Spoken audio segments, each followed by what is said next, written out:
La geografía de nuestro planeta está en proceso de cambio.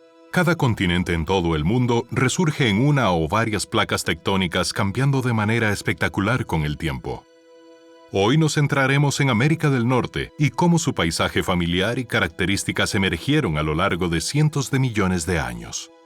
Nuestra historia comienza hace unos 750 millones de años. Conforme el supercontinente Rodinia se vuelve inestable, se agrieta a lo largo de lo que hoy es la costa oeste de América del Norte para crear el océano Pantalasa. Ahora ves un continente ancestral llamado Laurentia, que crece en los siguientes cientos de millones de años producto del choque con cadenas de islas que le añaden masa de tierra.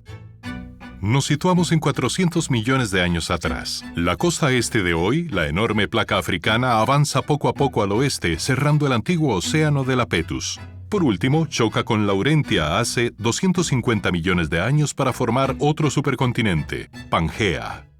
La inmensa presión hace surgir fallas y plegamientos, apilando rocas hasta formar las montañas Apalaches. Avancemos un poco. Unos 100 millones de años después, Pangea se fractura, abriendo el Océano Atlántico Sur entre la nueva placa norteamericana y la placa africana. Seguimos avanzando y ahora la placa Farallón se desplaza hacia el este y converge con la costa occidental de hoy. La mayor densidad de la placa Farallón la hace hundirse bajo América del Norte. Esto se conoce como subducción y dispersa el agua en el manto lleno de magma. Esto reduce el punto de fusión del magma y hace que se eleve en la placa de América del Norte suprayacente. Desde una cámara subterránea, el magma se desplaza hacia arriba y entra en erupción a lo largo de una cadena de volcanes. El magma todavía bajo tierra se enfría lentamente, cristalizando para formar roca sólida, incluyendo el granito de hoy del Parque Nacional de Yosemite y de la Sierra Nevada. Volveremos a esto más adelante. Ahora estamos a 85 millones de años atrás. La placa Farallón se vuelve menos empinada, causando actividad volcánica con extensión al este y finalmente cesa.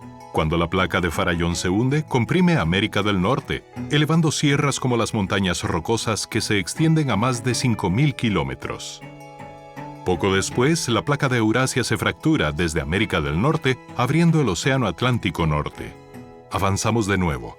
La meseta de Colorado se eleva debido a una combinación de flujo hacia arriba del manto y un engrosamiento de la placa de América del Norte. En milenios futuros, el río Colorado terminará de esculpir la meseta hasta convertirla en el épico Gran Cañón. Unos 30 millones de años atrás, la mayor parte de la placa de Farallón se hunde en el manto, dejando solo pequeños rincones aún en subducción. Las placas del Pacífico y América del Norte convergen y se forma un nuevo límite llamado Falla de San Andrés. América del Norte se mueve hacia el sur, deslizándose contra la placa del Pacífico que se desplaza hacia el norte. Este límite de placa todavía existe hoy y se mueve alrededor de 30 milímetros por año, capaz de causar terremotos devastadores. San Andrés también se desprende en el oeste de América del Norte a través de una amplia zona agrietada. Esta región extensa se llama la región de cuencas y cordillera, y por levantamiento y erosión es responsable de destapar el antiguo granito de Yosemite y la Sierra Nevada.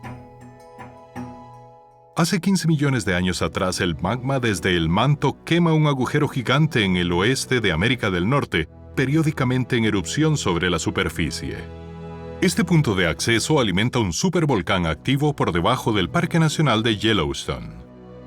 No ha erupcionado en los últimos 174.000 años, pero si lo hiciera, su pura fuerza podría cubrir la mayor parte del continente con ceniza, lo que ennegrecería el cielo y amenazaría a la humanidad. El supervolcán de Yellowstone es solo un recordatorio de que la Tierra sigue en ebullición bajo nuestros pies.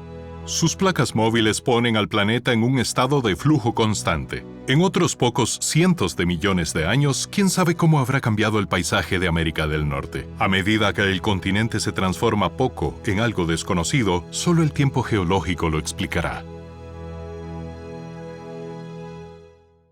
Si te encanta aprender, suscríbete a nuestro canal. Publicamos nuevos videos sobre todo tipo de temas, desde la historia del mundo según los gatos hasta lo que supondría vivir en la Luna. Mantente conectado y curioso.